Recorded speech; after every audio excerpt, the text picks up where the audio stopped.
આમજી કાકા ટાઇલ તોડે છે. કબાટ દિવાલમાં ટાઇલ આવી રીતે લગાડવાની. અહીંયા બેડ આવે, આટલું છોડી દેવાનું એટલે અહીંયા બેડ આવી જાય.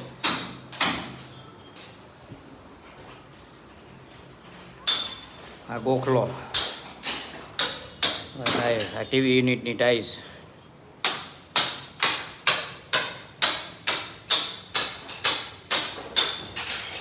રોફ જ વાપરવાનું, બીજું એક કોઈ નહીં. રોફ જ સિવાય બીજું એક કોઈ કેમિકલ નહીં. મજબૂતાઈ આવે પૂરેપૂરી.